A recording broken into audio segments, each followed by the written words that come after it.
Ladies and gentlemen, welcome! How y'all doing? This is the episode 1 of the Ragin podcast here on the VWU channel and network.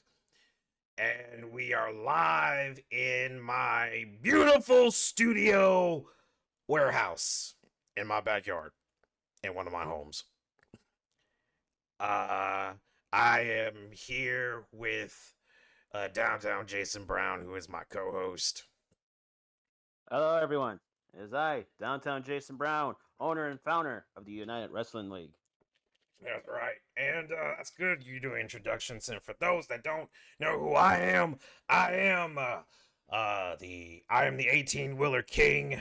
I am one half of one of the greatest tag teams in Super Japan Pro Wrestling, which is the Raging Outlaws.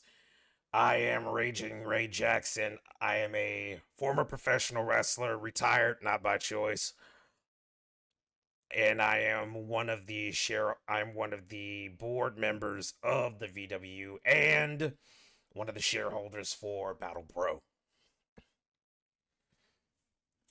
And we just got back. And funny enough, we just got back from a huge barbecue at Malik's home. Oh, yeah. Because for y'all that don't know, pull the curtain back a little bit. Every year starting off here, he always, like, before Revelations week and before Revelations, he always does this big get together, and it's a big old barbecue, and he invites his family, his wrestling family, and anybody that wants to show up. It's like open invitation. And so I took Kaido and go with me. Jason was there. A lot of people were there. Oh, yeah. It was a big party. This is like my sixth time going to one of those things. It's they're fun. They are fun. Yeah. Malik's on the damn grill, cooking up a damn storm. Everybody's there helping out one way or another, and it's just fun. And usually you see people that you don't always see, and other times you always see familiar faces. Mm-hmm. This is like Jason, you said this is your sixth time. I've been going to these since I've been going to these for a while, and it's always fun to see new faces and everything else. And it was also kind of a celebration for him because uh, it was his apology to Sierra because last year they were supposed to celebrate their anniversary. Their one year Oh, yeah. their 1 year anniversary, but he got he got kind of got fucked up at last year's Revelations. We put him out of commission, so he made it up to her for this one. And the time he was out, you know, they had their little they had their little vacation, and he got her a gift and everything. It was interesting watching the caring side of this man. But besides all that, the I got leftovers, so we're gonna be eating hearty for the next couple of weeks. But you know what I was reminded of? What? I for talking about this. I just remembered you you saw that Jaden tried to crash the fucking his barbecue, right? Yeah, I saw Jaden. Popped his head up. I was getting barbecue with Lupe and Kid. This was one of Lupe's first barbecues. Being invited by Malik after changing his ways and everything like that. And Malik's like, you know what, you can come to the barbecue. And I know Lupe's been wanting to do something to Jaden because there's always been that comparison between the two. Yeah. But Lobo, Kid Lobo, hates him because a lot of those guys in the back in the DCA locker room are also Battle Pro guys, and he has disrespected a lot of those Battle Pro guys And Battle Pro, the Battle Pro roster is pretty much like another family for Kid Lobo. Yeah. And Like I actually had to hold Kid back when he popped up because Kid said if he ever saw him, he was gonna cold cock him in the face. no, I remember, and I saw that, and I was sitting with Inko, and I saw it. Mm-hmm. I saw him pop up, and I was like, "Oh fuck!" And before I know it, I saw Sierra make a beeline to where he was at. Mm-hmm. Malik right behind her, and and then I saw a crowd of, and then I saw a swarm of people about to go to. If I'm trying to remember, I think Malik, yeah, Malik snatched him away and said, "Get the fuck away, get the fuck out of here. I didn't invite you." You know.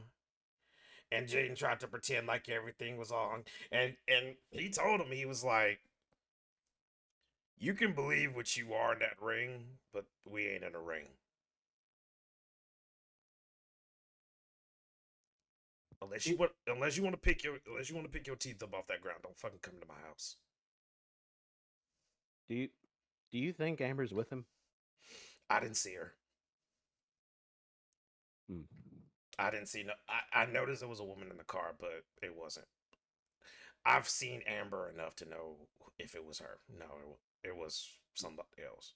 But he tried to make the illusion of it. Yeah. And I remember Malik told him in a few choice words, and basically, Malik told him in a few choice words, basically, uh, "You ever come to my house again, I'm not afraid to go to jail."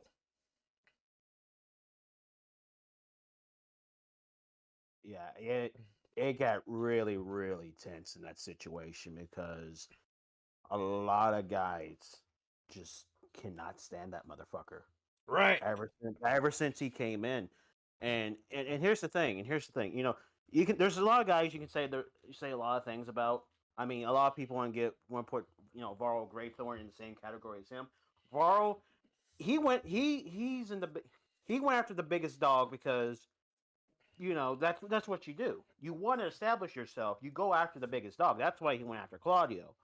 But even then, you know, he still shows general wrestling respect. He helps uh with like putting up the ring and everything like that. He helps taking down the ring. He's not, oh, I'm big shot. I don't have to do this. No, he still has wrestling etiquette. Jaden Yeah. Starr has none.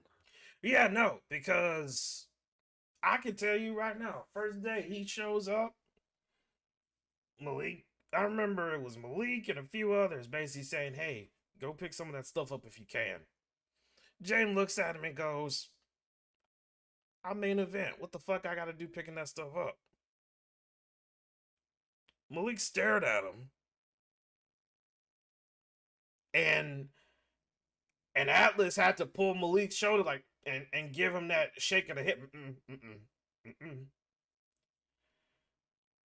And the rest of the guys are like, "Who are you?" You know? Like, day one rubbed people the wrong way. And it's crazy because I know so many guys with that same attitude. Mm-hmm. But the difference between them and Jaden is that they had the fucking skill to back it up. They had the actual etiquette to back it up. And that's one of the reasons why Lupe wants to have a match with him is because there's always been these comparisons between the two. Lupe has told me if I ever get the chance, I'm going to embarrass him by outworking him. He says I'm going to route wrestle him. I'm going to make him look stupid. Because like, truthfully, he hasn't really done much to prove otherwise, you know?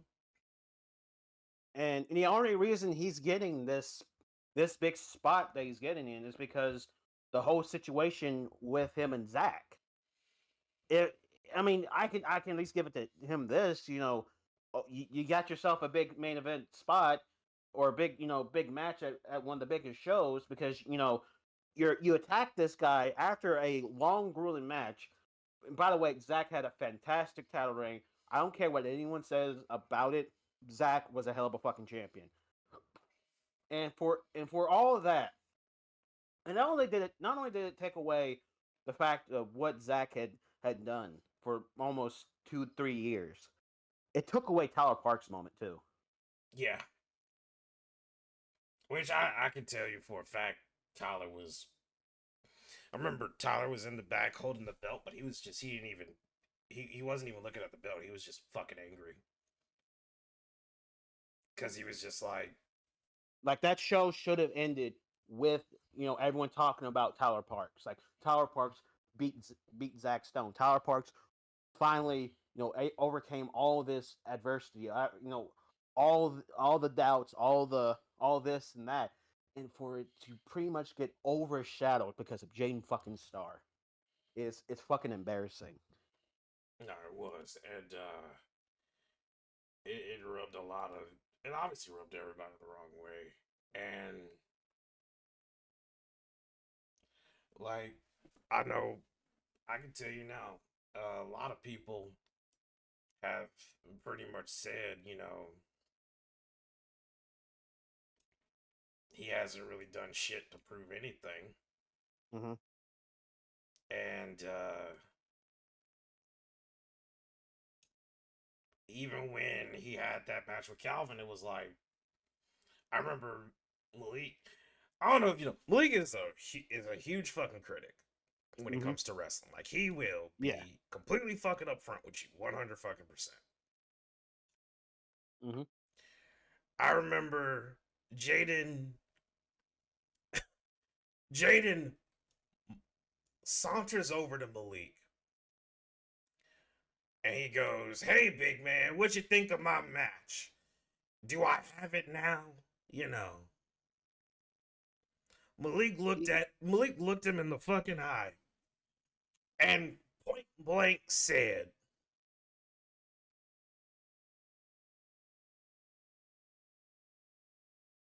"Congratulations. You can do the most basic shit, but that doesn't make you a main eventer. Nor does it make you a good worker. But hey, if you wanna pat yourself on the back for being carried in a match, then by all means, pat yourself on the back for being carried in a match.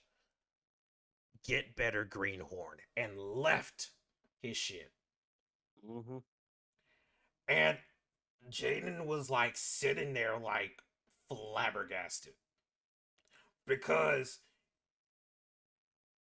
Malik don't really go out of his way to like really say you're green as goose shit, you're this, you're that. A lot of people, even V-Pac, as much as V likes to like be mad at him, he's never once said V was a bad wrestler. But Jaden, he basically looked that man in the face and says, "You're a greenhorn, and you were carried. Let's not pretend you did something. You were carried. Yeah. You're fucking more important. He was ping ponged, if anything. Right. It's like he basically says, "Cool, you were ping pong." He's like, he says, "I can find a guy out there right now who could do what you're doing, but better. You're not special. And if you keep this up, you're just gonna be an afterthought." And that kind of irritated the fuck out of Jaden, obviously, and he left it at that. But yeah, nah, he got what he wanted. He got Zach and Revelations, but at the same time, it's like I hope he's actually putting in the work because Zach's gonna walk all over him. Oh no, Zach's going in there to fucking maul him. Mm-hmm. I know for a fact he's gonna go in there to maul him.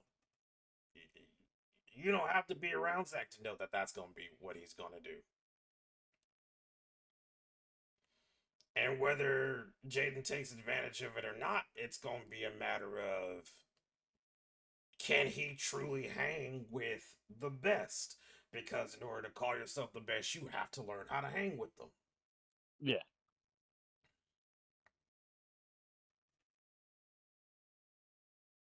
But, You know, and like I said, you know, you can see. I know some people have put Barrow in that same category about how he walks around and everything like this, and they talk about how the whole him and the Claudio situation. Again, it's that situation where he comes in, and there's a lot of big guys in VWU, in DCA, and one of the things they always do is they go after Claudio because he's an alpha male. He's proven to be an alpha male. And how do you become an alpha male? You go after another one. true. And but again, like I said, the difference between him and Jaden Starr, he still has wrestling etiquette. That is key. When to me, I don't care if you're the biggest piece of shit in the world, as long as you still have wrestling etiquette, you know you're still welcome and welcomed in the business. If you can respect, if you can respect the business and respect what it's gonna give you, then you're set. Mm-hmm. I know too many people who have shitty attitudes, but they're also the people that will put the ring together, put in the work. Yeah, they'll be like, "Fuck, why the fuck am I doing this shit? I should be in the matchup. I can't believe I'm curtain jerking and not even doing shit at all. Fuck this." But they're still putting the shit up. Mm-hmm. They're still putting the ring up. They're still, you know. But Jaden, since day one, didn't do any of that. Not one fucking thing. Yeah. And puts out this idea that it's above him when he hasn't really done much to put himself on notice. Like, at least when guys come in, there's some talk about him. There was no talk about Jaden. He just showed up. Like when I originally saw him, I was like, "Who the fuck is this guy?" Right. Like the only reason why anyone has taken notice of him is because he goes after the easy pot shots, bringing up Akira's situation, and now bringing up Amber. It's like the only reason why you get these moments, these spots, is because you keep antagonizing guys who actually have put in the work, who actually have you know you know they're trying to get themselves either to the next level, like with Tomas, or carry an entire brand on their back, like Zach. The only reason why he's getting in those positions that he is because he goes for the low hanging fruits. He always goes for the low hanging fruits. Yeah. And his initial first match, that whole fucking cage match thing, that was a fucking joke.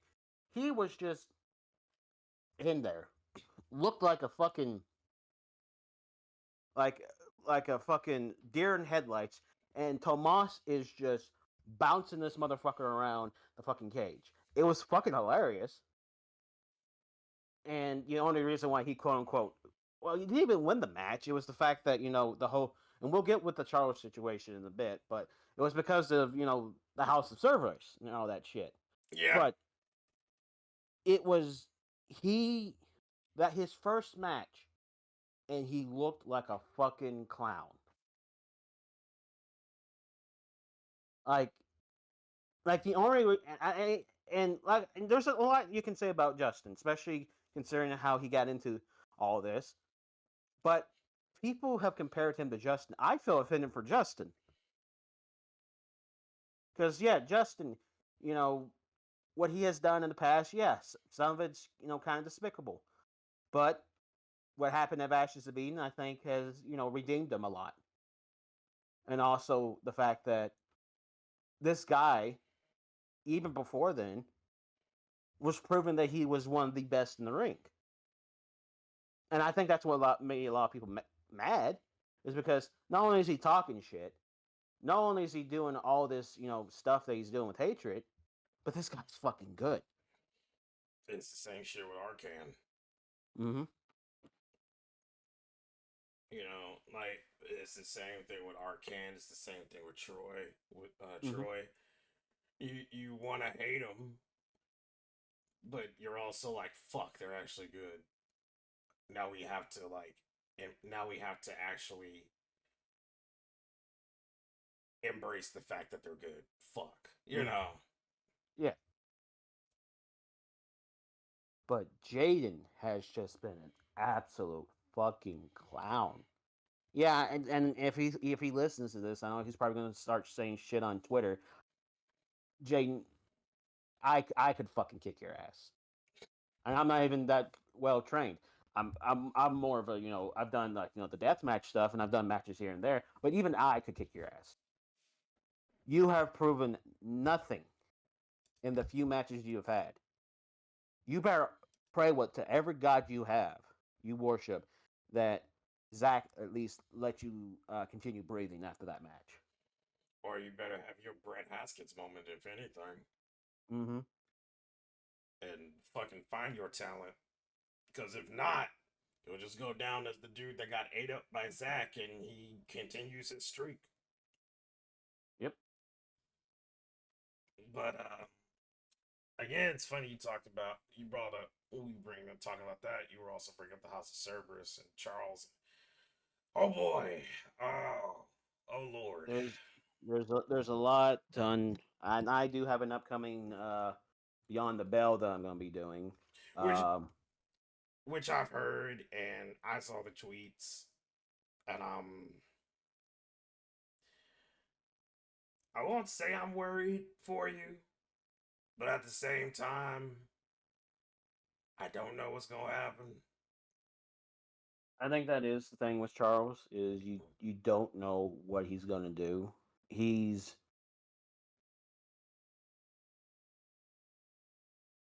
it's like, what's the best way to describe him? It's like a it's like a, it's like a it's like a bomb that is about to go off, but something's preventing it from exploding. But at any moment, that thing that's preventing it from an explode can just fucking break off, and boom. And that's the thing that gets me. But I remember that night where Needham called him in, and this is probably gonna have a lot of people not like me, but I saw that shit coming a mile away. Honestly, I sort of saw it coming too. I Because saw it coming because you know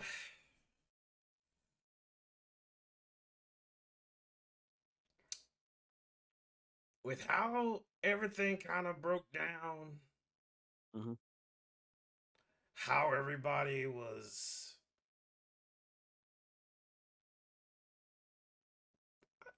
dogpiling on him. Mhm. And yeah, he didn't make things better for himself. But I mean, also at the same time, I also felt like all this is basically him lashing out and um, giving off the same energy and vibe that everybody else has been giving him. You know? Yeah. And it annoys the shit out of me, because you think we would you think people would learn Mhm. from the past that maybe we should kind of, you know, not repeat the same shit we do. But in terms of, I don't get what, I'm not gonna lie, when I first got into the VWU, Mm-hmm. I kept asking myself, why do they keep poking this fucking man? Why the fuck do they keep doing this? Why are they poking somebody who's obviously one one day away from saying fuck it? Like, the man literally lives on, this is my 13th reason why. I'm not joking. Mm-hmm. You know, and again, and you know, it was horrible what he did to Needham, and but the way I see it, Mm-hmm. I don't see it. I don't see one side that's I don't see one side that is good or bad. I see both sides have been deplorable in how they Yeah. handled this. You know, I think legitimately the only one I feel sorry for is Needham. To like, I feel sorry for Needham to the extent of it took you damn near 5.5 years for you to realize, like, yeah, you fucked up. And so you finally, better late than never, right? Mm-hmm. To finally say what needed to be said, but man was too far gone. He didn't care, and he just wanted to beat the shit out of you. You know, there's just sometimes in life where you can't mend a bridge, especially Mm-hmm. when that bridge has been burnt to fucking ash. And that's how Yeah. some people see it like that. You know?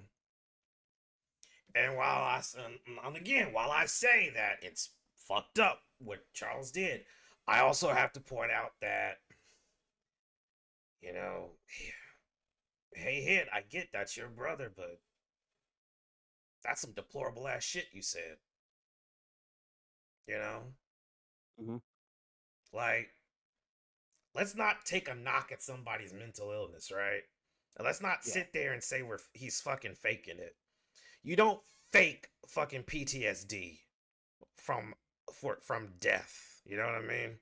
Like, let's Yeah. not do that shit. I get that's your brother, but you know, be doing some sub level human shit like that, like mocking somebody's fucking obvious mental illness, that that only showed me.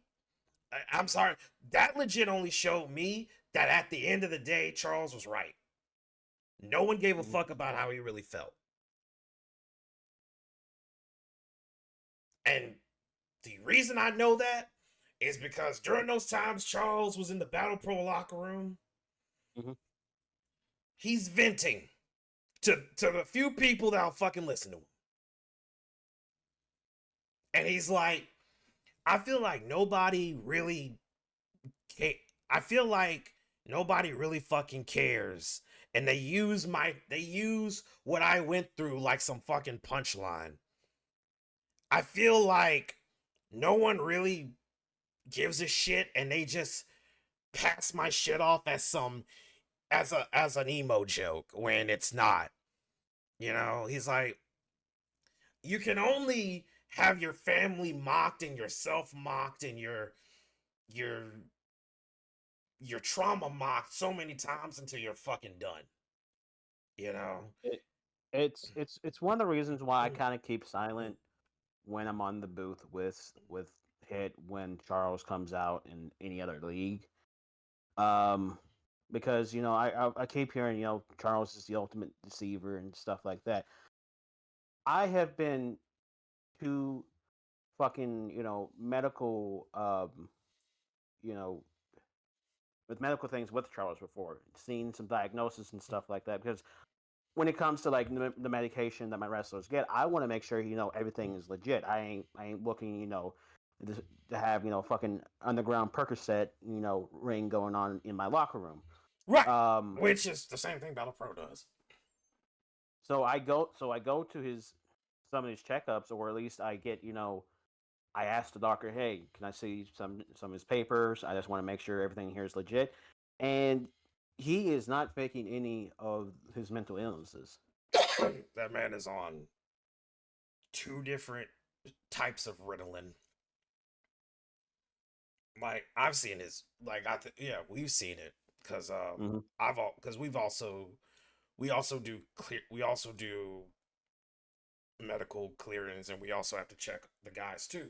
So we always have to check, what are you on, if you have this, because this got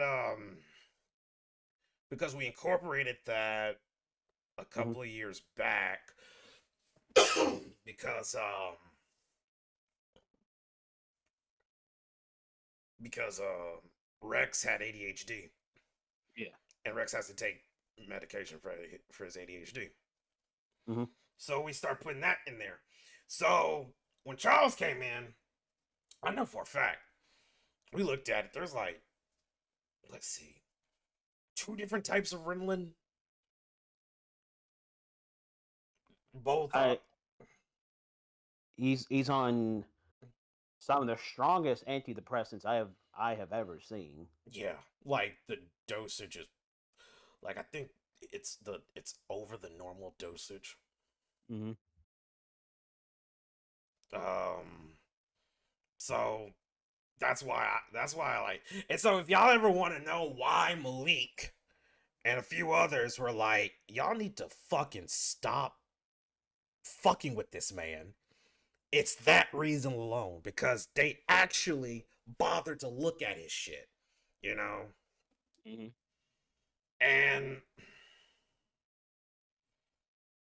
it just makes me wonder, did Charles just say fucking and stop taking it and just said, But I'm a. that's that's what kind of started. That's kind of what started happening. It was right after the whole Zaire Steele situation. I think he stopped taking the medication because he believed that that the medication was preventing him from becoming world champion. But at the exact same time, it it, it was it when you have the amount of medicine that he's supposed to take, the antidepressants he's supposed to take, when you come off that, you fucking change. Yeah, no, You will because. fucking change. And the whole thing, because I'm trying to figure. That's one of the main reasons why I'm doing Beyond the Bell. People have asked me, "Oh, why are you doing this? Why are you doing this?" Because again, I'm a company owner. I I've seen the paperwork. I've seen the medication he has to take. I want to know what's going on. That's why I'm doing the Beyond the Bell. I don't think he's evil. I don't think he's like evil to the fucking core. No, the thing is, the man needs fucking help, and I want to try to see what is wrong. How's he feeling? Why is he doing all of this? Like, like I get with the whole like. There's a lot of stuff that makes sense and a lot of stuff that doesn't make sense. And the only way that we can get the answers, I believe, is from him. Right. And again, for the people watching this, what happened and what he did was fucked up. Yeah, I'm not saying I'm not. Nobody. We're not saying what he did the Needham was justified or anything. No, that was the fucking deplorable and everything like that. But it's like we we can't just condemn him. Oh, he's been faking this entire time. No, when we've seen the paperwork, when we've seen the medication, we know something's fucking up. Right.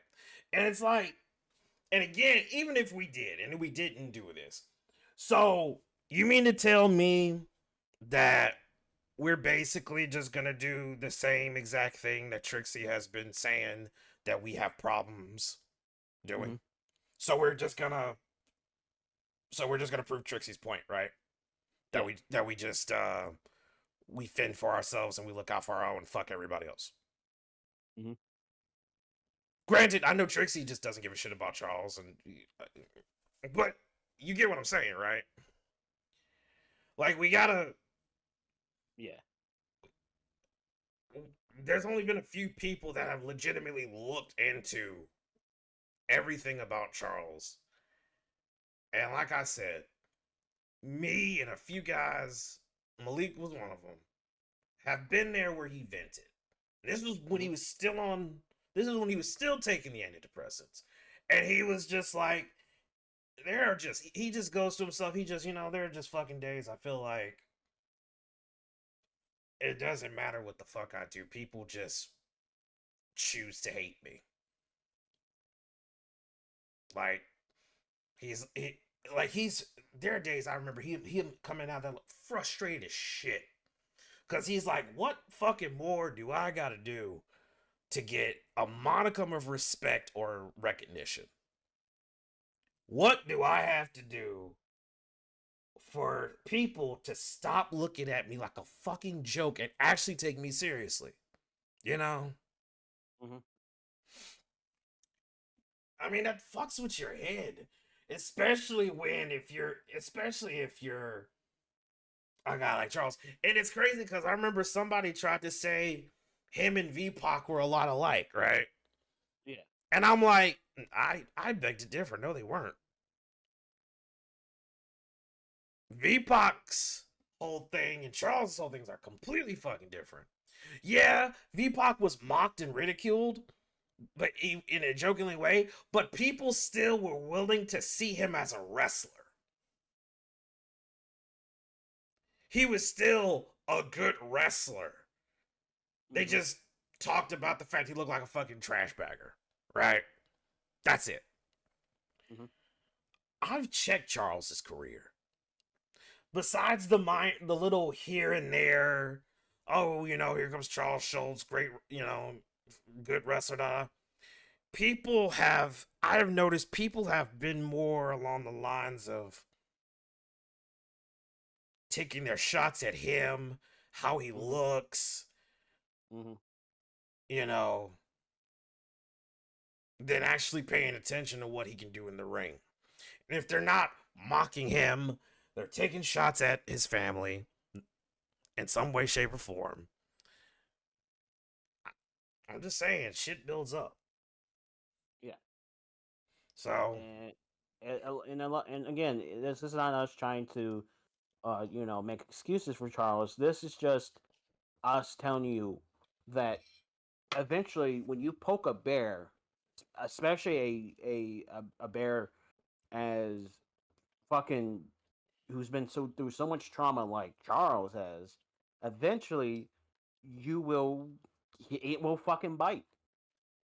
And the funniest fucking thing is, I know he has this disdain for Carmen, but it almost is kind of eerie how a lot alike those two are. When at least when it comes to like trauma. oh yeah. Oh yeah. No, very, very much. Like I get why he's upset with Carmen. Again, he should take that up with Carmen. It shouldn't have involved the family. But if wishes were fishes, we'd be living in the fucking ocean right now. And what's done is done, and we have to, the cards are now on the table, and this is what we've been dealt with. But it's like it's you kind of understand why both of them are like how they are. Yeah. It is because of that trauma and everything like that. And I know a lot of people want to bring up, Alicia and everything like that. Alicia got kidnapped by the fucking heretic. Like, what, you You expect her to be okay after and no, being. and it wasn't just she was tucked away in a fucking corner. She would. She, I'm not gonna say what happened, and let me tell you something. Jeremy Paisley absolutely hates this fact because it was done with his body. Yeah. But there's some vile things that happened to her. Like, for people that legitimately for y'all that sits there back then who talked about how it was so wrong for Charles to do that to Paisley and all that shit. It's like, mm, let that let imagine you having a wife and she was kidnapped Mm-hmm. and you found out every vile thing that happened to her. You mean to tell me y'all gonna be good old saints and not want to kill the person that did that to your beloved? I mean, come on. Like, I can't tell you how many times we had to keep Charles away out of locker rooms. Mm-hmm. Because if there was even a whiff of Paisley, Mm-hmm. but Eventually, before all this went down, eventually the two of them sat down and they talked. And I think one of the people that, because one of the people that completely understands Charles, and one of the guys who again, it's funny because he's more, he doesn't talk, but a guy he'll talk like on Twitter and stuff like that. It is Paisley. yeah, He's one of the guys who knows, like, I've seen him, like, why you all fucking poking Charles? It's it's like after the whole heretic situation, it's like there's a connection there that like they're forever connected. They're forever connected because of the heretic. yeah. And Paisley has gone out of his way, to make amends with Charles. And I think that whole thing with with the celestial title, many people would think, oh, it's just because of the past situations. It was because Charles wanted that belt back. It came down to that. It was not as deep as some people might think it was, but there's still that trauma that both him and Alicia have of that. But at the same time, they've both been able to get over the fact that it wasn't Paisley, it was the heretic. And that's like, I remember that was the one thing that it took him a while to figure, to like tell himself it Mm-hmm. wasn't him, it wasn't this person, it was heretic, it wasn't him, it was this, it was the heretic, it. Yeah. Which, again, it's so crazy because everybody was sitting there going like, "What the hell is Alicia doing?" and everything else, and I'm like, y'all are so quick to ignore shit. Like, have y'all not fucking learned from Ovana what happens when you devalue or fucking undermine somebody's problems, and then y'all sit there looking shocked when it manifests? You know? Yeah. Like that whole situation, we could talk. That could be a whole fucking episode in itself. But you know, but we'll get to that.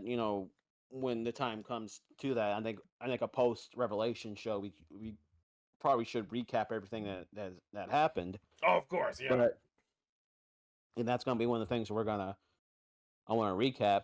But it's just like we've seen this situation before, and it always seems like it's the same people poking things they shouldn't be poking. And I'm not trying to poke fingers or anything like that, but it's like you see a pattern, and you're just like, and I'll admit it, I've been a guilty party in that. I'm not gonna say I'm a fucking saint. No, I mean the whole situation with Black November, I that whole situation happened after something that very very personal that happened to me.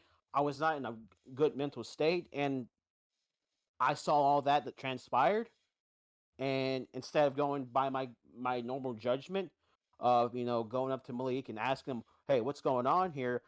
I just followed the fucking crowd, and I condemned him when I shouldn't have.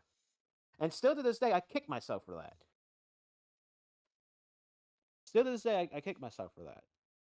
But it's like, it's why I'm now trying to prevent. That's why I try to do what I'm doing with Charles. Or with uh Godsong, or with any other thing that that's going on right now. I'm not going to just jump into that until I know at least what what the full story is. Because I'm trying to learn my lesson from the whole Black November situation. And again, I still kick myself for that. But Like still to this day, anytime I see Malik, I have to apologize to him. I feel, even though he's told me no with water underneath the bridge, I still feel like I owe that to him.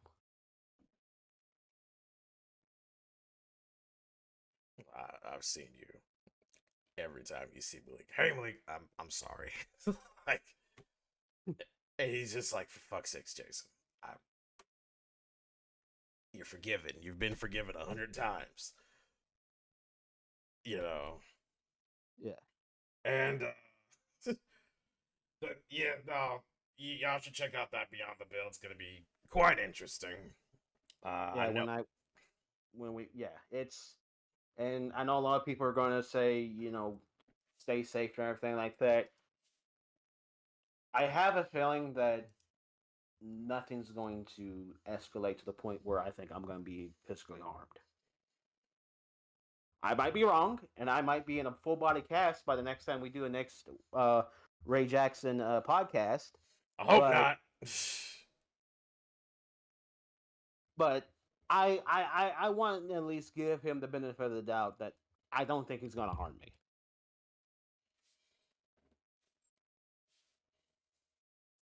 Now, we talk about giving the benefit of the doubt,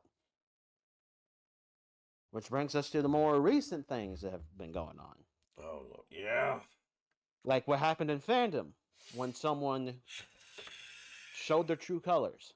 Someone who a lot of people have been saying for almost a year and a half now, ever since he was announced that he was a part of the principal, or even beforehand, that Cody Hagen was a piece of shit. And lo and behold, he's a piece of shit. It's crazy because even Charles said, I don't know if this was a good idea. When Charles was still in the principal. Yeah, when Charles was still in the principal, that's when they brought in Hagen. And I even saw Charles like, you sure you want to do this? Because it's like, Charles told him, was like, I wouldn't trust him. You know? Mm-hmm. And a lot of people were like, are you sure about that? You know? Like, even way before everybody started going after Charles, you know? Mm-hmm. People were like, oh, are you sure you really want to give Cody Hagen that? You know? Put him in there, because I don't know. And then, yeah. People want to talk about Charles being a deceiver. No one's been a fucking bigger deceiver than fucking Hagen. And the sad fucking part is, it wasn't like he was secretive about it. Here's the thing. Here's the thing about it. And Cody Hagen thinks he was being secretive about it. Cody Hagen's a fucking idiot. Like, everybody knew that he was not to be trusted. And since people knew from the jump, everybody was waiting for the inevitable. Everybody was waiting for that moment. You know? I just find it crazy that, what was it said? He took, did he say it himself, or who said this? Like, he took the Hellhound's advice. He took the advice of the living nightmare. It was him. Okay, yeah, nah, fuck you, you lying son of a bitch. You didn't do that shit. Get the fuck out of here. Look, Malik said it, and you know what? I was there. Jackie was there. A fuck ton of other people were there. Nah. Fuck you. Don't do that. Cause now you're lying twice over. Because you have never at any point gave a fuck what Charles said or thought when he was the principal. In fact, you joined in on the bullshit. And I heard the shit you said behind your fucking breath when Charles and Alicia are in the same room. You think I did it, but I fucking heard you. And people in the goddamn UWL locker room fucking heard you. And the fandom locker room, who are part of UWL, heard you. Mm-hmm. You follow the Hellhounds advice. You follow the Living Nightmares advice. Okay. So, what was this whole thing of? I could be a better husband than this fucking bastard. What was that? I could steal Alicia away and make her more happy than you. What was that? Huh?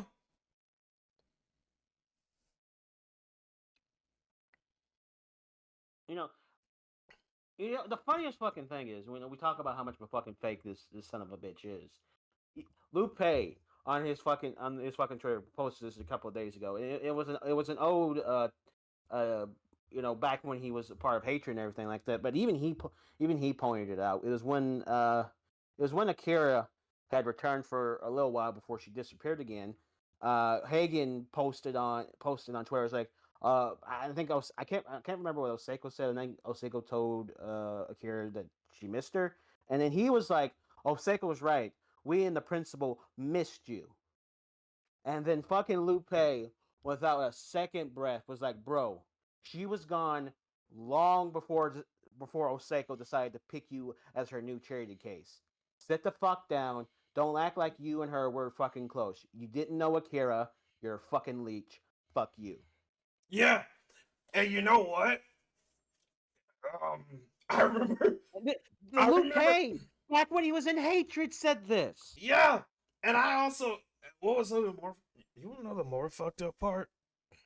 What? I remember I was sitting with Alicia because Charles went to go get her some food because he was like no, you ain't, sit down here, I'm gonna go get you something. She saw the tweet and this is one of the rare times I've ever heard Alicia go off, and she said, I don't remember him ever trying to have a fucking conversation with it. What the fuck is he doing? What And of is course, and the funniest thing is, as soon as people started pointing it out, he fucking deleted it. But fucking Lupe screenshot the fuck out of that, and any chance he gets, he fucking posted it. And it's like, hey, remember when Cody Hagen said him and fucking Akira were close? and And you know, like on one hand, I feel bad for Aseko because you want to see the good in everybody. I get it. You want to help out. You want to see the good in everybody. You're giving people chances that needed it. But I'm I'm on that fence of you reacted more quickly in kicking Charles out than you ever did Cody.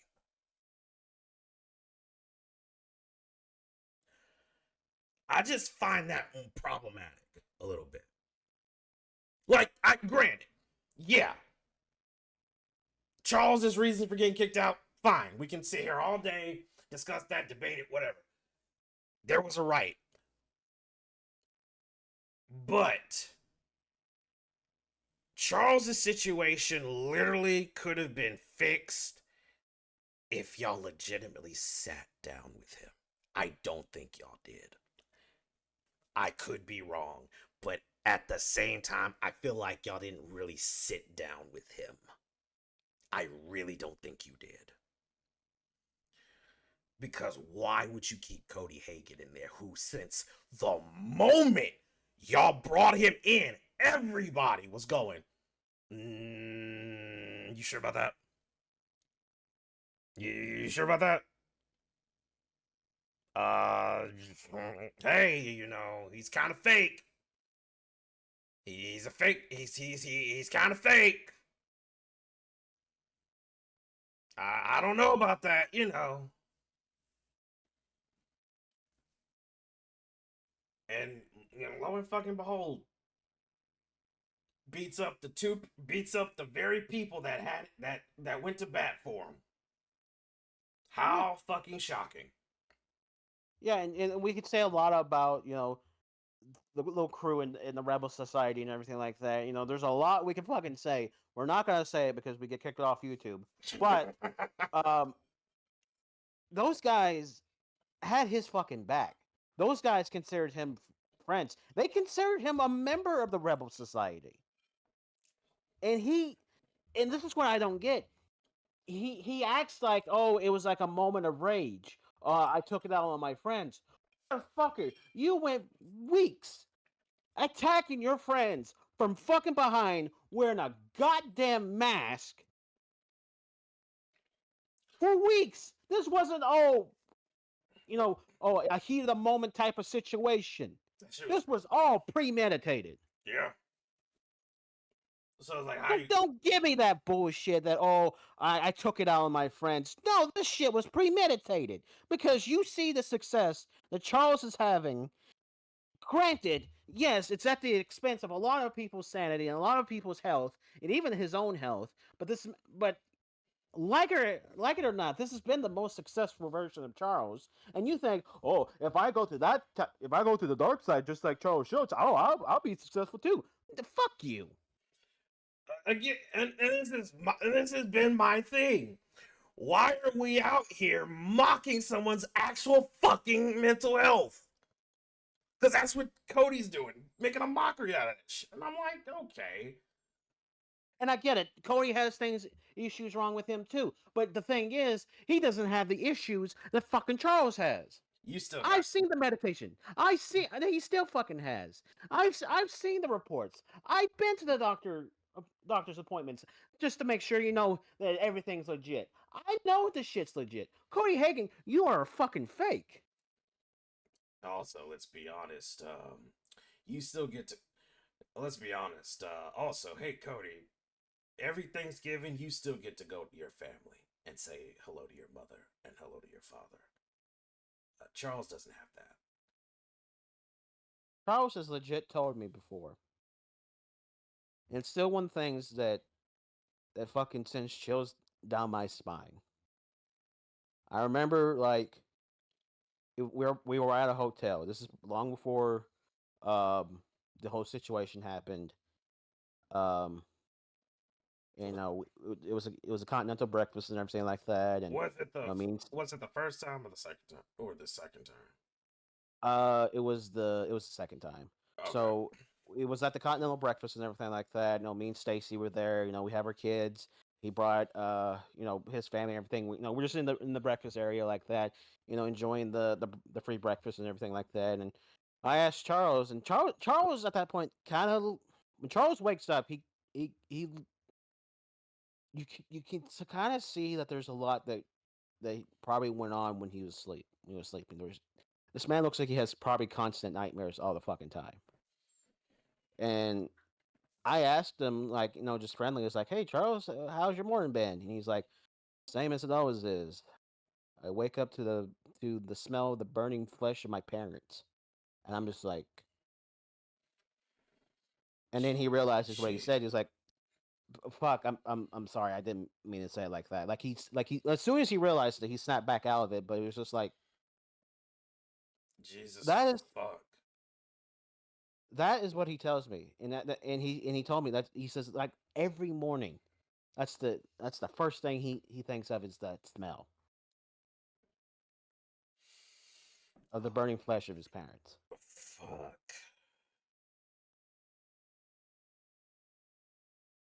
And I'm just like, and I'm just sitting here thinking Cody, have you been through that fucking sort of trauma? Have you been through the sort of trauma that fucking Akira's been through, that Carmen's been through, that Revi's been through, that Malik's been through? Cody Hagen, if you went through the smidget of anything that these fucking people have gone through that you're trying to mimic, you have unallied yourself years ago. Yeah. Oh yeah. It's It's just shit like that that boils my fucking blood. oh trust me, it doesn't it fucking angers me too. Cause hey, guy who's been in the business, I've seen a lot of shit in and out. That's not fun when you try to imitate somebody's actual fucking traumas. And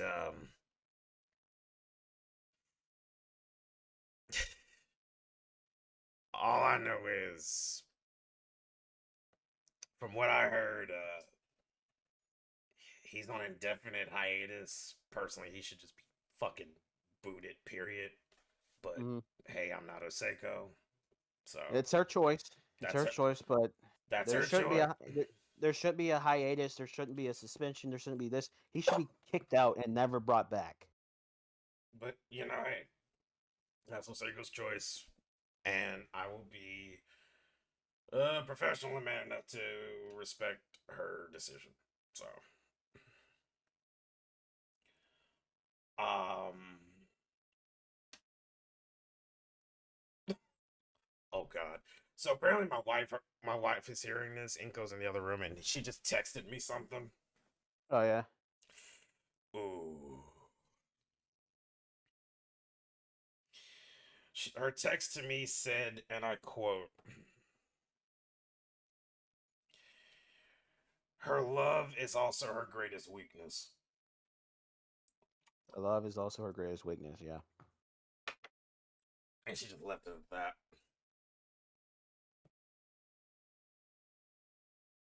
I've the few conversations I've had with your wife. She's definitely. I I I would say that her and Osaka would get along, but also at the same time there'd be a lot of clashing of Ideologies. yeah.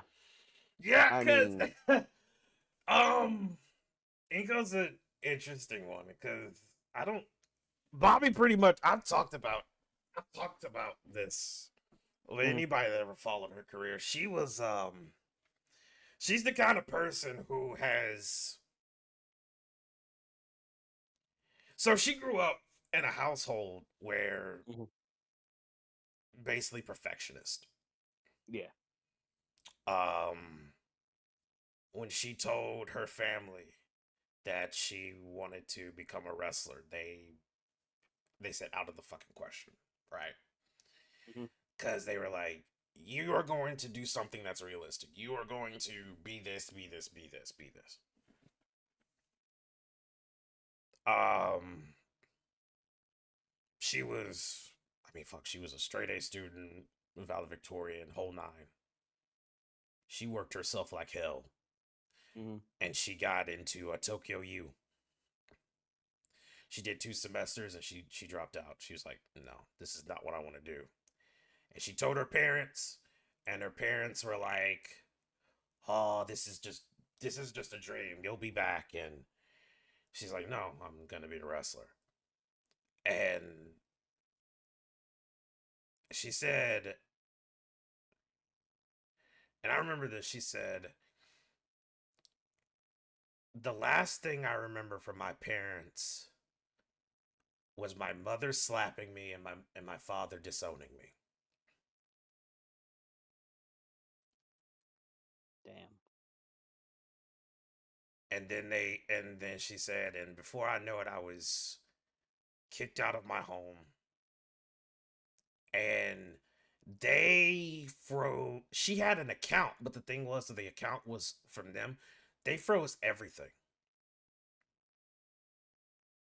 Like they kicked her out of everything, God damn.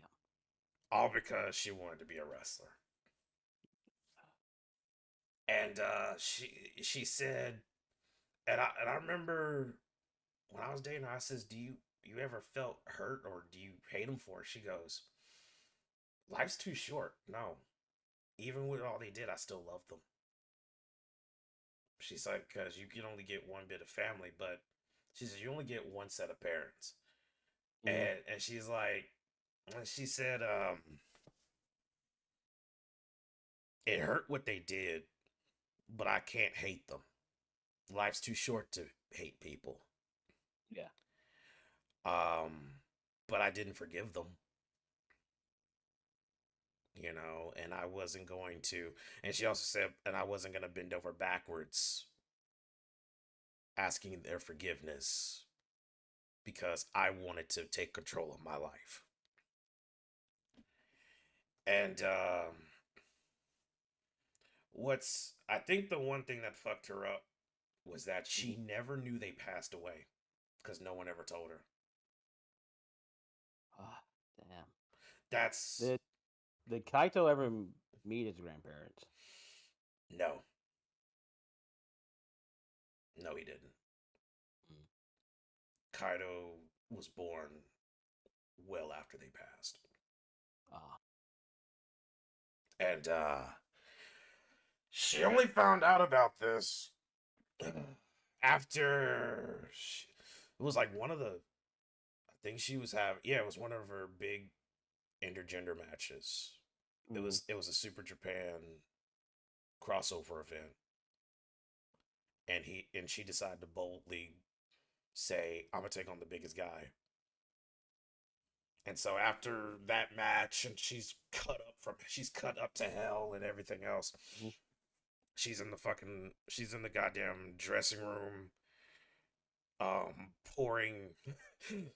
She had like this long ass gash on her arm from some barbed wire, Yeah. and they were out of antiseptic. So she took my fucking Jack Daniels and poured the fucking Jack Daniels on her cut and used it as antiseptic. Oof. And I'm like, does that work? She goes, I won't feel my arm in a couple of minutes.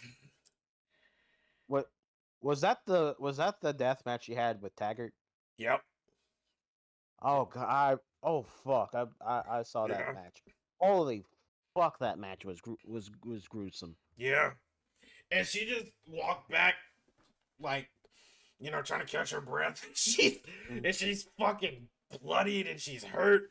And she's over there pouring Jack Daniels on her fucking wounds, trying to tape it up because there was no antiseptic left. And Taggart's over there looking at her like, what the fuck? Like, even Taggart was caught off guard by her. And remember, at this time, no one knew that me and her were together. Mm-hmm. So everybody kind of overheard about Inko, but nobody knew just how fucking tough she was or how Yeah. out of there she was.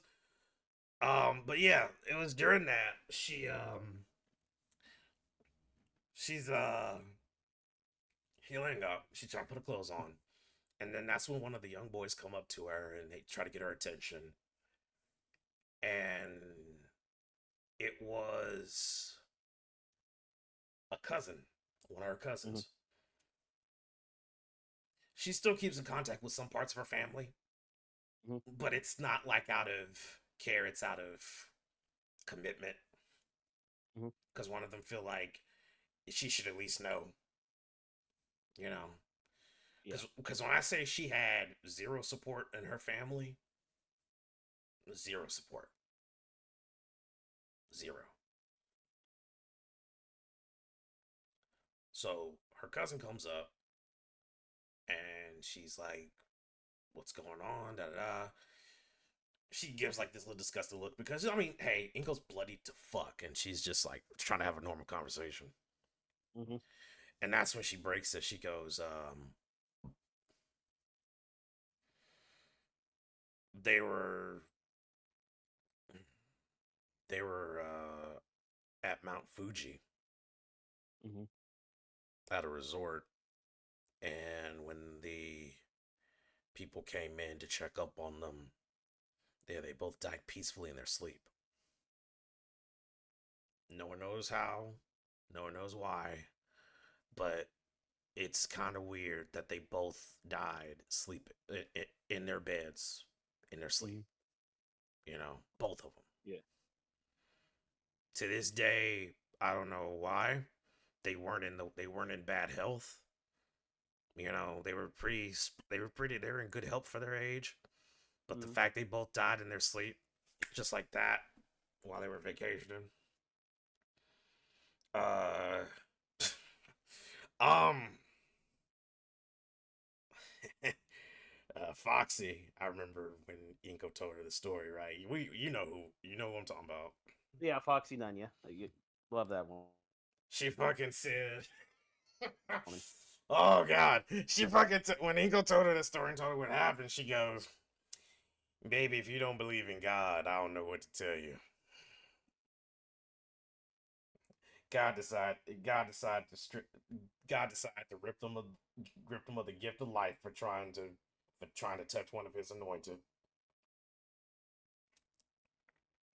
Because Foxy on numerous occasions said, "I should, if I ever meet your parents, Mm-hmm. I'm gonna fucking kill them." Like she called, like Foxy on many occasions have said that Inko's family is just ungrateful, Yeah. and I mean I share the same sentiment because they definitely didn't like the fact that I was with their daughter Yeah. because I'm American and big stupid American from southern hick country. Yeah. 6'10", Louisiana.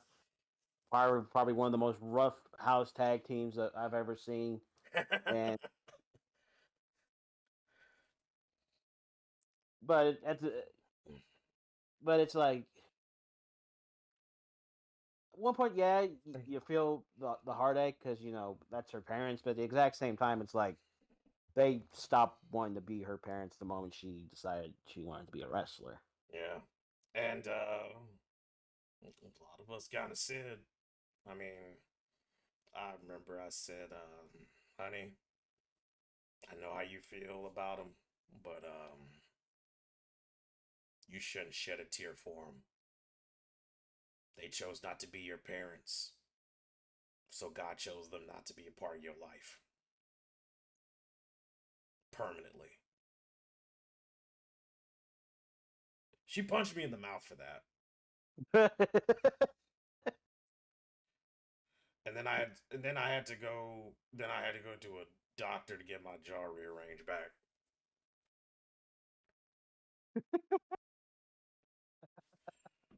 I basically had my jaw wired for. I had like my jaw partially wired, and I mean, I had to tell people, "Oh yeah, I got into a fucking accident."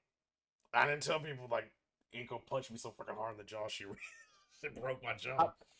though the matches I've seen her in, especially that death match she had with Hacker, that woman can fucking hit. No, no, yo, God, yeah, nah, she's one of the. It's so weird too, cause Mm-hmm. she started out like your typical idol Yeah. wrestler, but somewhere down the line she said, "I fucking hate this." Like something snapped in her, like something just like that, and she just said, "I'm doing the same fucking thing when I was living with my parents, but with this promoter, when I can't even be myself. I fucking hate idols." And so completely took a chance on herself, and Mm-hmm. that's how the Hell Viper was born, and took a pair And of scissors and literally scalped half her hair off. But yeah, her and Oseko would have a very much a clash of ideals, but at the same time, I think they would very much get along. yeah, and I mean, I mean the fact that your wife and the two wrestlers that you've trained, especially considering how fucking much of a fucking tank Zilla is, Oh yeah. and how gifted your son is, it's just like, god damn, she must be a hell of a trainer. Oh no, God, yeah, she is. And that's because she was trained by and that's because her trainer. Here's some you probably didn't know, Jason. You know who trained her? Ooh, Kamikaze Rose. Reiko and Fujiko's mother? Yeah. Well, I'll be damned. Which which is why, Which and I seen some of Kamikaze Rose's matches from back in the day, and this is like late '80s, early '90s type of stuff, and this is like peak when Joshi wrestling was at its most violent, mhm, and holy fuck was Kamikaze Rose. Not only was she beautiful, but she was fucking terrifying at the same time. yeah. In fact, Inko's some of Inko's first matches were against Kamikaze, so she learned a lot from her in and out of the ring, and it's because of that Mhm. you'll probably don't you probably here's another thing, but as much as she hated being an idol, she was fucking a excellent singer. Um so Rowdy Reiko's theme. Yeah. Yeah, that's her. Oh, Under that's her band. under an alias, yeah. Yeah. But that's her. And Oh, hell yeah. she did that for Reiko. And she also decided to do a and it's funny because she hates doing it. She Hmm. hates fucking being a part of it because that's just she's like that's not me. I don't like you know, but she's Yeah. good at it. I remember when Kaido was getting his stuff together. He goes, "Mom, could you make me a song?" And she looked at him and she's like, "No." He goes, "Please, please, mom, you're so good. Can I like?" It's like, you're so good. Let me just make a song for me, please. He's like on his knees begging her, like please, and she's like, "Oh my god, fine, fine, I'll do it." And he's like, "Yeah." And if you ever see him when he comes out to the ring, oh my god, he fucking feels that shit every time that blast. He just feels it. He Hmm. gets emotional. He's feeling it's like everything he ever wanted. And Inko is like, God, I fucking hate singing, but at least he's happy, you know? I I think she probably as soon as after that she told Zilla, don't you even think about it. All she had to do was give him a look, and Zilla's like, "Yes, ma'am. Yes, ma'am." By the way, you want to know the one person in the world Zilla don't fuck with? My wife. My wife. He does not fuck with her. Because one time when they were training, she was trying to teach him some shit, and he was Mhm. getting it. She goes, "No, no, come here, let me show you." And so she was trying to teach Kaido the proper ways on how to do a scoop slam. She's like, "Zilla, come here. You're gonna be my dummy." And Zilla's like, "Huh? Okay." She says, "All right." And she's showing Kaido the proper ways to do body slams, and this is how you get the feel of it. And Zilla's like, are you sure you could? He couldn't even say shit. She just picks his ass up like it's nothing, and just whack throws him down, and he's on the ground like flabbergasted. Cause you've seen my wife. Yeah. She's not the biggest woman, but she just picks up Zilla like it's nothing. There was no spot. She deadlifted him and just whack slammed him.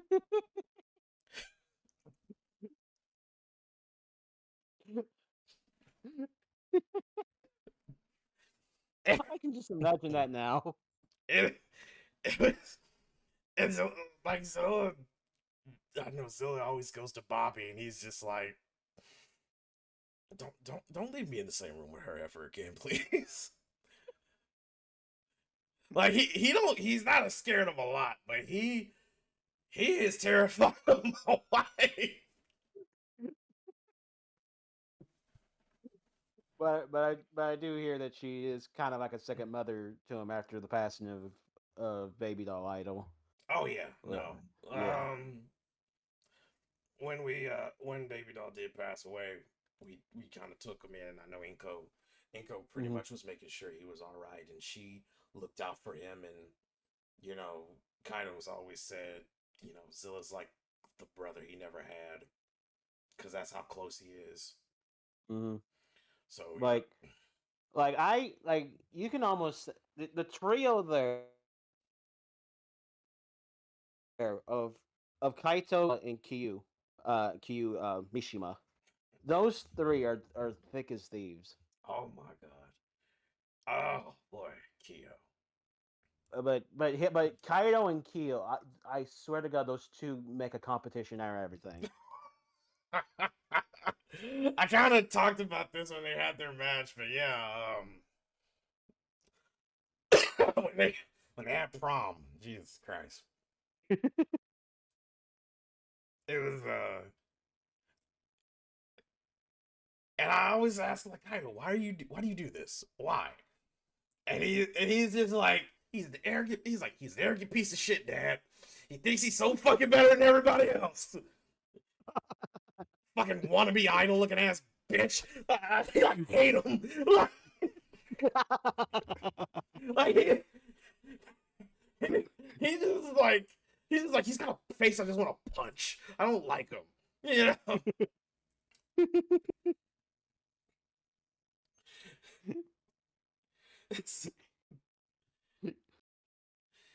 So it's like every time one would have something, they would outdo each other, and it's like, oh, I had my debut match in Japan. I had my debut match in UWL.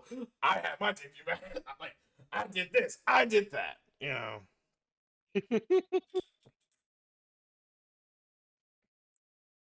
But I think when they're not making everything a competition, those three are always hanging out with each other, always working out and everything like that. Those three right there, definitely the future of this business. Oh, very much.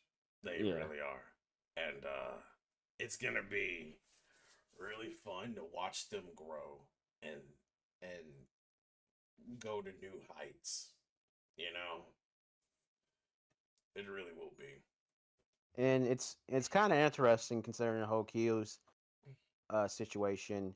With who his grandfather is and everything like that, and we know the story about the passing of his father, who was meant to be the successor of the Mishima, you know, um, family and everything like that. But unfortunately, he passed away in the ring.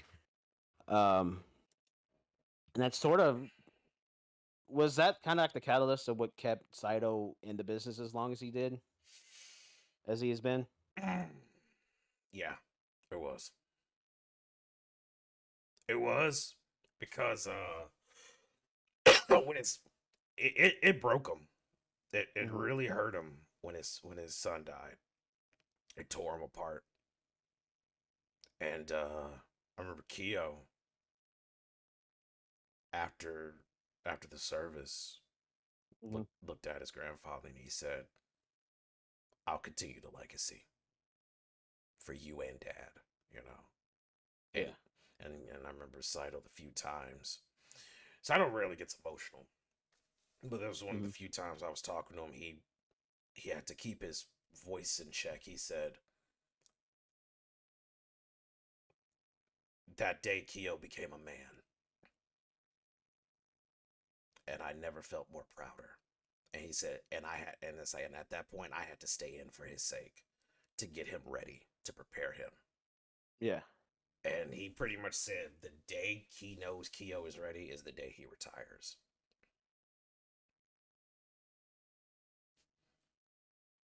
Like the day he feels Keo is ready to carry the legacy Hmm. is the day he finally hangs up his boots and he's done. I mean, this guy has been in the business for 40 plus years. The guy was legit one of the first guys they signed to Super Japan when it opened its doors back in 1978.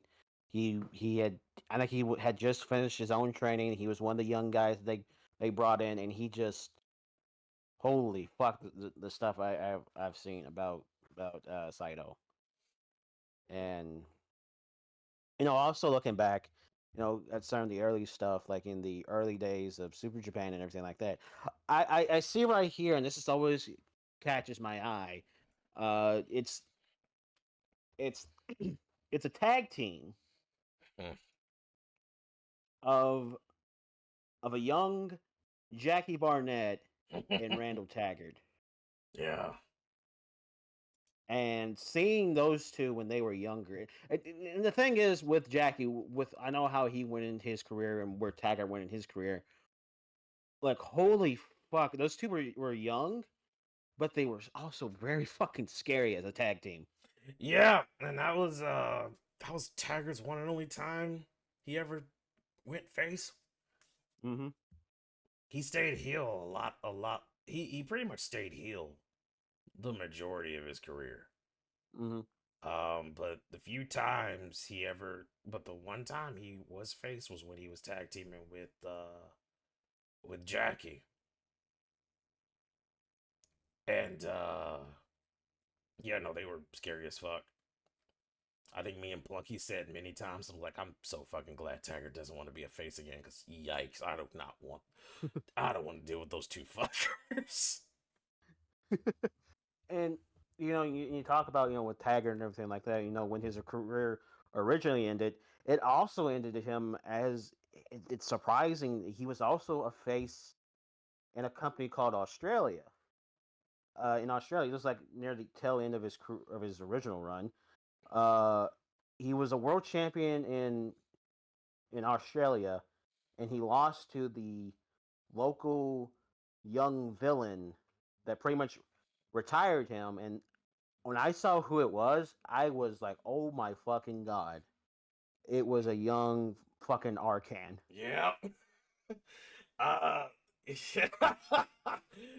was that was one of the greatest things I remember. Mm-hmm. And what was so funny, I still remember the few times Taggart kind of talks about it. He goes, "They Mm-hmm. wanted me to win the match. I said no. They wanted Taggart to go over." And Yeah. Taggart was like, "Nah, I'm done." So he literally pulled an audible midway in the match and said to Arcan, "Hit me with your finishing, pin me." And Arcan did, and holy fuck was he hated. He was so fucking hated after that. Like that actually made him hated as hell, because he was the man that ended Randall Taggart's career. Because like you said, he was beloved in Australia. He was hella loved. I've seen his stuff in Japan and stuff in America. W- Evil son of a bitch. But in Australia, for some fucking reason, they just went to the guy and saw him just as this, outlaw cowboy, but was like he never changed. Like his in rings, way he does his matches and everything. He didn't change, but it just seemed like they were just favoring, I guess, just because he was an outlaw. Yeah, they loved everything about him for being the whole outlaw thing, and it was And crazy. and the thing is with Taggart is he's an evil son of a bitch, but at the exact same time, because I think back to that Beyond the Bell when we were talking about the whole Ronson thing, Oh yeah, oh boy. how and what happened to Jeffrey Thatcher's daughter, and what happened to Elizabeth, and knowing that Taggart was willing to fucking murder people who did that to kids. And I've seen a few times him talk about it. He says the main reason why he still does the evil things that he does is so he can go to hell to torture he said basically the torture Robin mask. Yeah, no, he the one I remember that he's told me that a long. He told me that a while back. When we had our reunion show, we had a reunion, and Mm-hmm. he was getting pissed drunk. One of the rare instances that he's pissed drunk, Mm-hmm. and I remember he said that exact same thing because Jackie asked him. He goes, God damn it, Randy. Why do you keep doing this shit? Why do you keep doing this to yourself? Why do you keep acting this way? And he said, Jackie, I want to go to hell. I want to go to hell so I can meet that son of a bitch and torture him in front of Satan himself. You know? And we were like, Jesus fuck, you know? Mm-hmm. And we, like, they didn't do shit afterwards. Like, what can you say after that? Like, what can you say? And so we just left him alone after that. It's like, all right, you let him do whatever, you know? And I'm just thinking back to Super Japan, and again, Taggart is who he is, but that's still one of the fucking funniest things I remember watching some of the old Super Japan stuff was when you all were trying to do that whole. I don't know if it was anyone like that you were close to or anything like that, but I think it was like more higher up upper management that were trying to do this. I guess partnership with this company from India, and they brought in that fucking Super Cali guy. Oh, God. Oh, my God.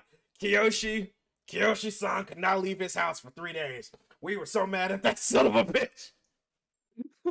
We were so mad at him because we told him, no. No, here's the story. Mm-hmm. Here's the story. Kiyoshi-san, who is the owner, the founder owner of Super Japan. I mean, yeah, Super Japan Pro. Mm-hmm. He wanted to do this partnership with Big Top India. That's the name of the company. We told him. Jackie told him. Not only Jackie, Boulder talked to him. Mm-hmm. Let's see. There was Zhao. Zhao was also there. Yeah. He told him. He was like, Kiyoshi-san, no. He's like, he's like, those guys, scam artists. They have no money. It's like they don't have the money for that. Scam artists don't. And Kyoshi's like, oh no, they're only up and up. They're only up and up because he got fooled into doing this crossover event. Mm-hmm. Because they ended up the company Big Top India fucking got they got a shareholder, right? Yeah. And the shareholder was the cousin to the Prince of India. Yeah. So he was like loaded. And he loved wrestling. So these dipshits decided to scam the fuck out of the royal family of India. Mm-hmm. And basically they were using the money, and that's how they stayed and everything else. And so they did this big thing with Super Japan, and Kiyoshi was like, oh no, it'll be good, be on up and up. We need to broadcast more globally around the world, because he wanted to make Super Japan global. Yeah. Like, he was like, we hit Mexico, we hit Mexico, we hit everywhere. We just got finished doing a tour in Korea, which was fucking scary. Mm-hmm. Not North Korea, South Korea. Yeah. Even still, I was scared for my fucking life. So he was like, we need to go to India. And we were like, no, please, God, no, don't do this. But we did, because at the end of the day, the money was on the up and up because it was coming from the cousin of the crown prince. So we're like, fuck, I guess we're getting paid. And it was a shit show from beginning to end. It was a shit show from beginning to end. And it was one of the rare times you ever saw Jackie Barnett lose his cool. And not only was it one of the rare times that you saw Jackie Barnett lose his cool, it was also one of the rare times you saw Randall Taggart break character to keep Jackie from killing somebody. like I've seen some of the matches on this card. I saw Boulder. I can't remember who fucking Boulder fought. It was this guy in a. It was an El Santos mask, but it wasn't El Santos. This guy just randomly bought an El Santos mask. Oh, Super Prime. That was his name. What was his name? Super Prime. Oh yeah, Super Prime. Fucking God. And people always accuse Boulder of he's just just a big guy that does big moves. When he's in Super Japan, this guy has some of the greatest matches. But in this match, he's against this guy, Super Prime, and I'm like, and he's trying to do the stuff with them, and this guy kept trying to do this back kick that looked so bad. And he was so out of shape. He couldn't even pick his fucking leg up. And just seeing Boulder just straight up deck this guy was hilarious. Because he was trying to go for a back kick, and he was trying to land it on his face, but because Boulder is taller than him, and he can't, and apparently he's so fucking out of shape that he can't lift his leg high enough. He kept nut checking Boulder. By the second time, he said, "Fuck this," and just laid him out. I'm gonna be honest. Part of that show was a blur because me and Plucky was drinking by match 3. Because we were like, "Oh fuck no!" I didn't drink beer. I took out the heavy shit. I had to take out the fucking Jack Daniels. And me and Plucky went through 2 bottles to get through that whole night. And then seeing that fucking atrocious main event, it was Taggart taking on Super Kali. And oh my! And this is when Taggart's reigns as Super Japan World Champion. Do you know that motherfucker was trying to tell Kiyoshi that Super Kali should have won the title? Like they were trying to talk. They were trying to go over the match, and he goes, "Oh, yes, and Super Kali go over, right?" Kiyoshi's like, "No." He's like, "It do good business if Super Kali go over," and Kiyoshi's like, "No." They wanted Super Kali to go over because, like, they wanted him to. So, for those that don't know, Big Top India was a fucking quote unquote wrestling promotion that really didn't have wrestlers. They were just fucking guys that dicked around in Super Kali's ring because he was the only one that had had connections to do that shit.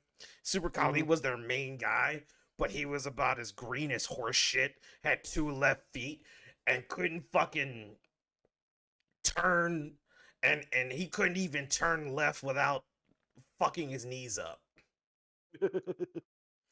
and it wasn't that he was old. This kid, he was just awkward as fuck. When he had this match, he was in his late 20s with Taggart. So he was just awkward as fuck. He had no mobility whatsoever. Motor functions, the fuck are that, you know?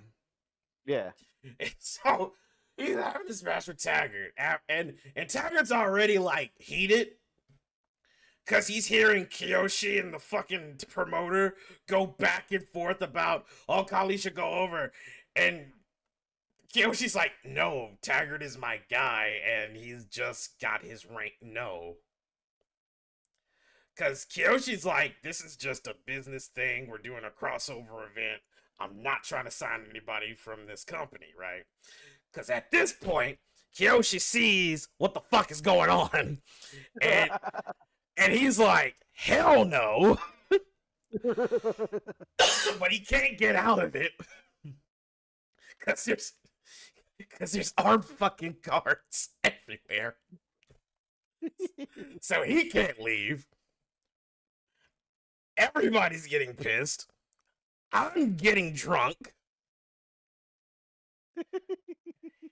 and Taggart is about 2 shots of tequila away from reaching into his gym bag. You know, like that's how fucked the situation was. So when the match finally happens, and he's fighting Super Kali, Jesus fuck.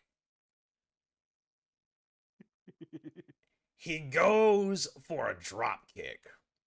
Super Kali. He overshoots. The first time I've ever seen this lacking motor functions fuck actually perform something, and he overshoots. Mm-hmm. And drop kicks Taggart right in his head. Oof.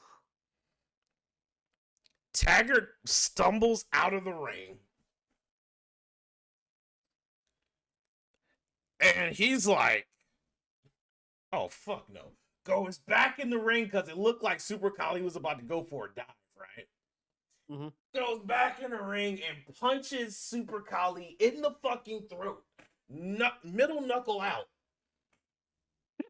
Just right in the fucking throat. And then just proceeds to choke him out with a fucking guillotine.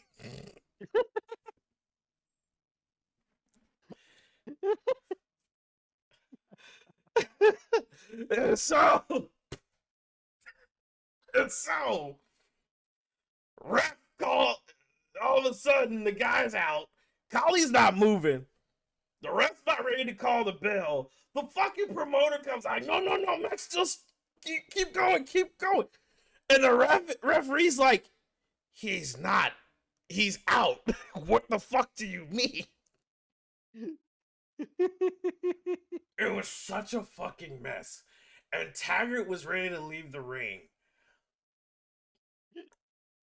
The fucking promoter is pulling out other guys, and he gets the mic. He's like, and the match is free for all for Super Japan World Championship. I was like, what the fuck?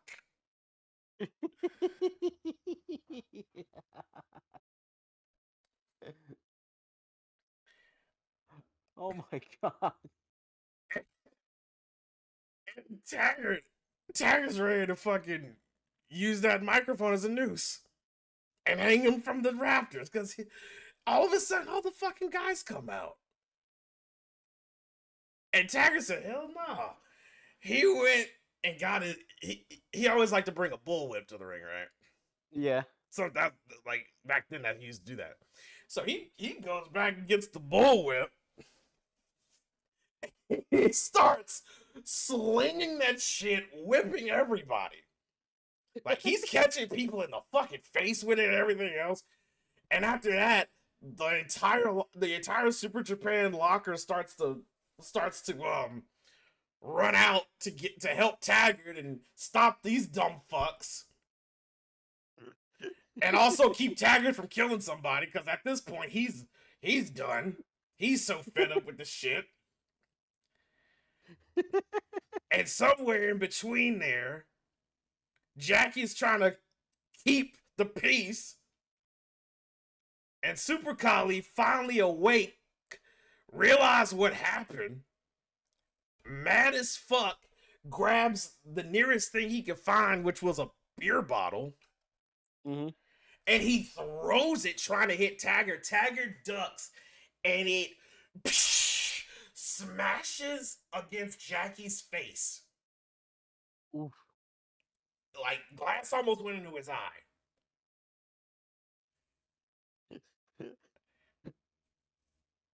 And at that point, Jackie stops keeping the peace, and he just starts trying to bring murder, because he jumped over 5 guys. He was crowd surfing, stepping on their heads like he was Super Mario, running towards fucking Kali, and starts pummeling the fuck out of him. Taggart, in a brief moment of clarity, went, fuck and stop what he was doing to go get Jackie. Because he didn't want anything to happen to Jackie. Because Jackie, when he gets pissed, call the National fucking Armory, call the guards, call everybody, because you are not going to stop that son of a bitch. He is he is the equivalent of a fucking nuke. He's one of the most gentlest, calmest men in the world, but my fucking god, he has the temper. He has a temper of a nuclear wasteland. He is a goddamn he is a fucking juggernaut when it comes to his anger.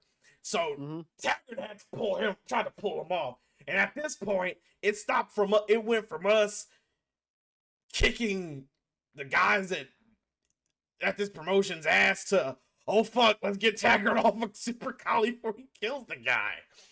So it's like 30 of us trying to pull Jackie away, and Jackie's trying to pull away from us, and he's somehow succeeding, and we're like, oh fuck, no, Jackie, no, we can't go to jail in India. No. And I was told when you all got back to Japan, Bobby didn't go on the trip because he had elbow surgery. And when he heard about all of that, I heard he couldn't stop laughing. Oh, because he saw the pay-per-view. Yeah. And he was just like, that was some of the most horrendous shit I have ever seen. But that ending, he said, was fucking all-out chaos that you aired.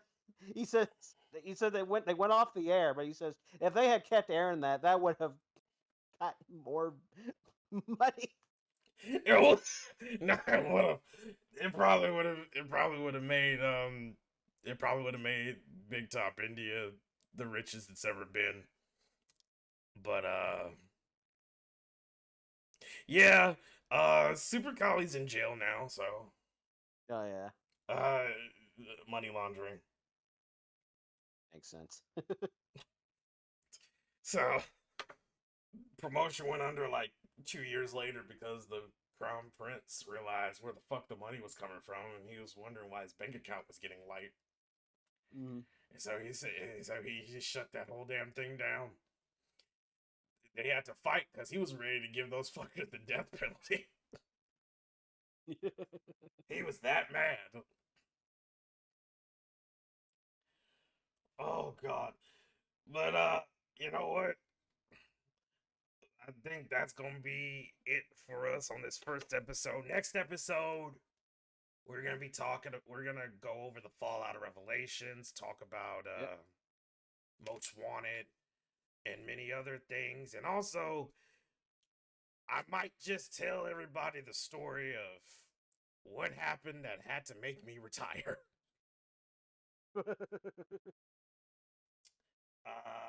All I gotta say is thank you, GWM, for paying for my medical bills and trying to get me back in the ring. And Billy the Kid, man, it's not your fault. Yeah. You know,